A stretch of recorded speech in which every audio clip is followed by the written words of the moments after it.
Há dias em que o mundo parece se inclinar sobre nós. O ar pesa, o futuro se dissolve em névoa e o presente se enche de ruídos que não pedimos para ouvir. É nesses momentos que descobrimos que o caos não é apenas uma metáfora, ele é real, palpável, quase físico. A palavra crise vem do grego crisis, significando decisão ou ponto de virada. Historicamente, crises são momentos em que o tecido da vida se rasga. Guerras, doenças, perdas pessoais, colapsos econômicos. Mas são também espaços onde a alma é chamada a se posicionar, ceder ao turbilhão ou encontrar um eixo invisível que sustente. Viktor Frankl, em Busca de Sentido, sobreviveu aos campos de concentração nazistas não por negar o horror, mas por manter vivo um propósito. Ele escreve: "Tudo pode ser tirado de um homem, exceto a última das liberdades humanas, escolher a própria atitude diante das circunstâncias." É nesse ato silencioso de escolher que a espiritualidade se torna refúgio. Séculos antes, Teresa de Ávila, em O Castelo Interior, descreveu a alma como uma fortaleza de múltiplas moradas, um espaço tão íntimo e protegido que nenhuma tempestade externa pode demolir. Ela não falava de fuga, mas de um centro luminoso, cultivado com paciência, oração e atenção amorosa. O caos, por mais devastador que seja, não alcança o núcleo inviolável da alma. A questão é, como encontrá-lo? Como permanecer nesse espaço quando as ondas quebram sobre nós? Este vídeo é um convite. Um convite para caminhar por diferentes tradições, para beber da sabedoria de filósofos, místicos, cientistas e poetas. É um chamado para construir, ou reconstruir, o seu próprio refúgio espiritual, um que resista às marés. Se você já sentiu que está prestes a se perder, fique comigo. Nas próximas etapas vamos explorar não apenas teorias, mas práticas vivas, estratégias que podem reacender a fé e a lucidez quando tudo parece escuro. Porque mesmo na tempestade mais violenta, existe um lugar onde a luz nunca se apaga. Vivemos em um tempo que idolatra o barulho. Não apenas o som físico das ruas, dos motores, das vozes apressadas, mas também o ruído invisível, notificações incessantes, opiniões não solicitadas, fragmentos de notícias que se multiplicam como ecos em um corredor sem fim. O excesso de estímulo não apenas confunde a mente, ele sufoca a alma. A neurociência moderna confirma o que místicos sabiam há milênios. O silêncio não é apenas ausência de som, é um estado de presença. Pesquisas mostram que a exposição regular a períodos de quietude reduz os níveis de cortisol, reorganiza padrões cerebrais e melhora a clareza mental. É como se o cérebro respirasse fundo e, por alguns instantes, se lembrasse de quem é. Nas tradições espirituais, o silêncio não é vazio, mas plenitude. No cristianismo contemplativo, ele se torna oração sem palavras.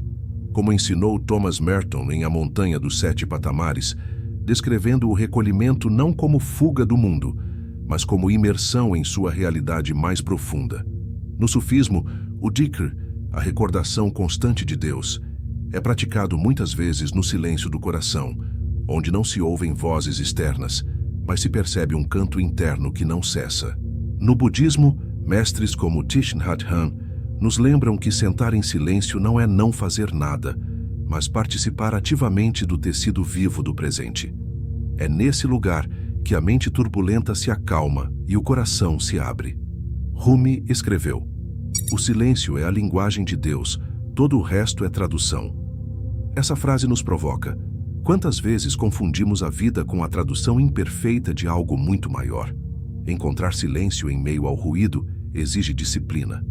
Não se trata apenas de desligar aparelhos ou se afastar de pessoas, mas de criar um espaço interno que não é abalado pelo que acontece fora.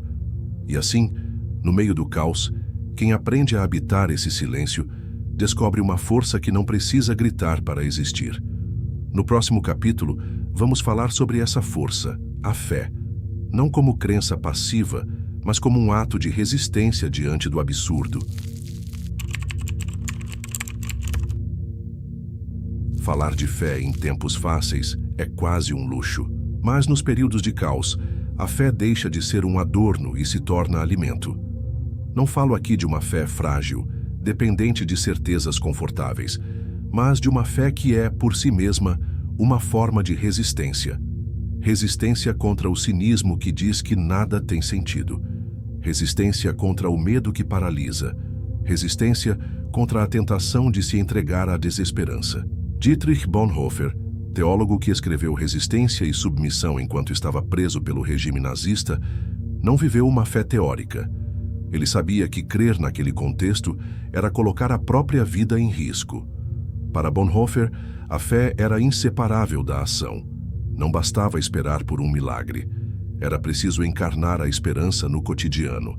Séculos antes, Søren Kierkegaard, em Temor e Tremor, descreveu a fé como um salto no escuro. Não irracionalidade, mas coragem para agir sem garantias. A fé começa justamente onde a razão termina. Ele dizia, não como rejeição da razão, mas como ultrapassagem de seus limites. Essa postura não é exclusividade das tradições religiosas. Mesmo em perspectivas seculares, existe uma fé silenciosa. Fé nos valores que sustentam a dignidade humana. Fé na capacidade de reconstruir. Fé naquilo que não pode ser provado, mas que, sem ele, a vida perde cor. No Islã, a palavra imã, fé, carrega o sentido de confiança, entrega e constância. No hinduísmo, a Shraddha é a devoção que mantém a prática espiritual viva, mesmo quando o mundo parece indiferente. A fé como resistência não é negar o sofrimento. Pelo contrário, é olhar para ele e dizer, você não terá a última palavra. É recusar a rendição interior, mesmo que a batalha externa pareça perdida. E você? Qual é a fé que o sustenta quando tudo parece ruir? Não falo apenas de religião, mas daquilo que dentro de você insiste em permanecer de pé. No próximo capítulo, vamos explorar um território delicado e fascinante. Como a ciência e a espiritualidade, muitas vezes vistas como rivais, podem se encontrar para fortalecer essa mesma conexão que nos mantém vivos no caos. Durante séculos, ciência e espiritualidade caminharam como estranhos, às vezes em confronto, às vezes simplesmente ignorando-se. A primeira buscava provas, a segunda cultivava mistérios. Mas aos poucos, começamos a perceber que ambas, de formas diferentes, investigam a mesma pergunta. O que significa ser humano em meio ao infinito? A neurociência, por exemplo, tem estudado o impacto de práticas contemplativas no cérebro. Andrew Newberg, pioneiro na neuroteologia, demonstrou que a oração profunda e a meditação alteram padrões de atividade neural, fortalecendo áreas ligadas à compaixão, à atenção e à regulação emocional. Sarah Lazar, pesquisadora de Harvard, comprovou que a meditação regular pode até aumentar a espessura do córtex pré-frontal, associado à clareza de pensamento e à tomada de decisão. Carl Gustav Jung, em Memórias, Sonhos, Reflexões, já intuía algo semelhante.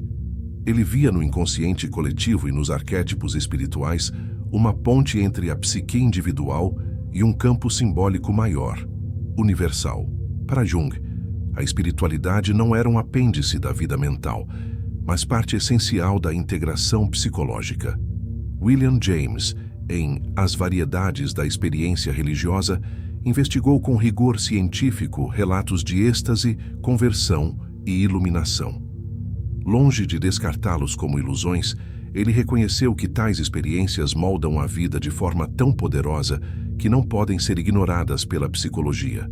Esses diálogos mostram que a razão não precisa expulsar o sagrado e que a experiência espiritual não precisa temer a análise científica. É possível que fé e ciência sejam como dois instrumentos diferentes tocando a mesma melodia, cada um revelando aspectos que o outro não alcança sozinho. Num mundo em crise, essa união é mais do que curiosidade acadêmica. Ela oferece ferramentas concretas para o cuidado integral do ser humano, do corpo ao espírito. No próximo capítulo, vamos deixar o campo das ideias e entrar no terreno das ações. Práticas simples, mas profundas, para manter a chama espiritual acesa quando o vento do caos tenta apagá-la.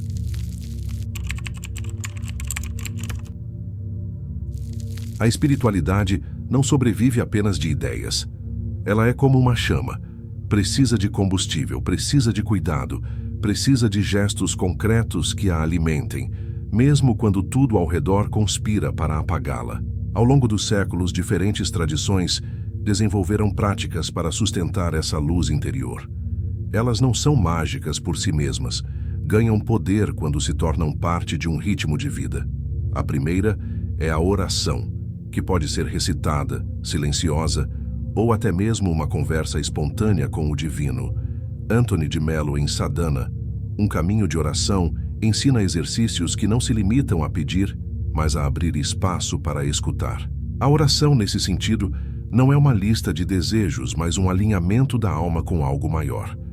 A segunda é a meditação, presente em diversas formas: a atenção plena do budismo, a repetição de mantras no hinduísmo, o rosário no catolicismo. Thich Nhat Hanh, em A Paz Está em Cada Passo, mostra como cada respiração pode ser um ato de retorno ao presente, e como o presente é o único lugar onde a vida realmente acontece. Outra prática essencial é o jejum, não apenas como abstinência alimentar, mas como disciplina que nos liberta da tirania dos impulsos. O jejum, quando feito com consciência, abre espaço interno para perceber o que normalmente é abafado pelo excesso. A escrita reflexiva também é um altar silencioso. Colocar no papel pensamentos, medos, esperanças e gratidões permite enxergar a si mesmo com mais clareza. Há ainda a leitura de textos sagrados ou inspiradores. Não se trata de acumular informação, mas de deixar que certas palavras nos leiam por dentro. E, finalmente, o serviço comunitário. Cuidar de outros, mesmo em pequenas ações, nos lembra que nossa vida é parte de um tecido maior. Essas práticas não são tarefas a cumprir, mas espaços de encontro. Quanto mais o caos avança, mais esses gestos simples se tornam atos de resistência. No próximo capítulo, vamos falar de um tema delicado, mas necessário: o perigo das falsas luzes, caminhos que prometem paz, mas conduzem à alienação.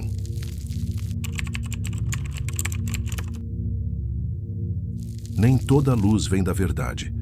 Em tempos de caos, nossa sede por sentido pode nos tornar vulneráveis a miragens, ensinamentos simplistas, promessas instantâneas de paz, líderes carismáticos que se alimentam mais de devoção do que de amor verdadeiro. A história está repleta de exemplos. Movimentos que começaram com ideais elevados e terminaram na manipulação das consciências. Discursos que falam em libertação, mas aprisionam em dogmas estreitos. É o risco de confundir o conforto momentâneo com a verdadeira transformação. Eckhart Tolle, em O Poder do Agora, oferece ensinamentos profundos sobre a presença. Mas até mesmo obras autênticas podem ser distorcidas quando interpretadas como convite à fuga completa do mundo, ignorando a responsabilidade de agir e se engajar. Simone Weil, em A Gravidade e a Graça, nos adverte que a lucidez é inseparável da compaixão. Ela rejeitava qualquer espiritualidade que se fechasse sobre si mesma, isolando-se da dor coletiva. Para Weil, a verdadeira luz não elimina o peso da realidade, mas nos dá forças para carregá-lo. Discernimento espiritual é mais do que escolher entre bem e mal. É saber reconhecer o falso brilho, aquele que seduz, mas não sustenta, que fascina, mas não transforma. O caos externo pode ser perigoso, mas o caos interno alimentado por ilusões confortáveis pode ser ainda mais devastador. No próximo e último capítulo, vamos falar sobre a verdadeira luz que permanece mesmo na noite mais escura. O fio invisível, que não se rompe e que pode sustentar nossa caminhada até o fim.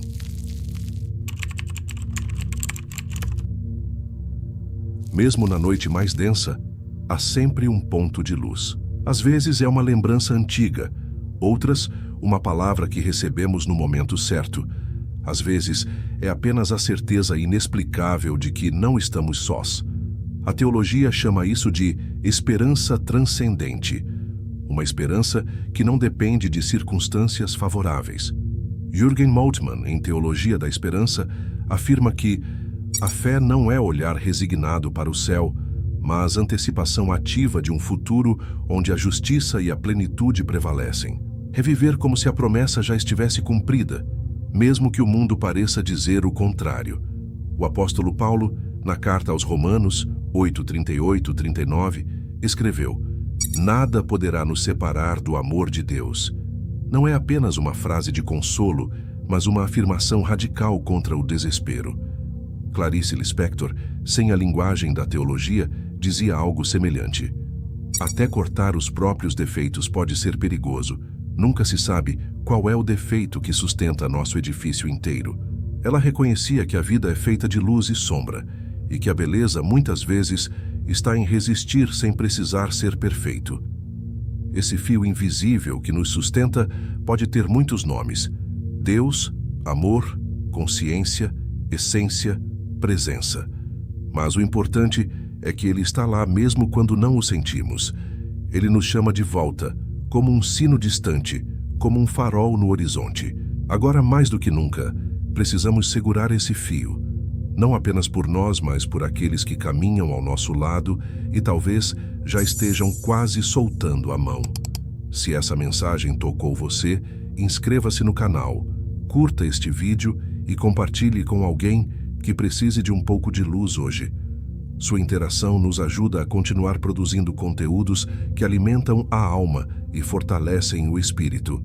E lembre-se, por mais escura que seja a noite, existe uma luz que nunca se apaga.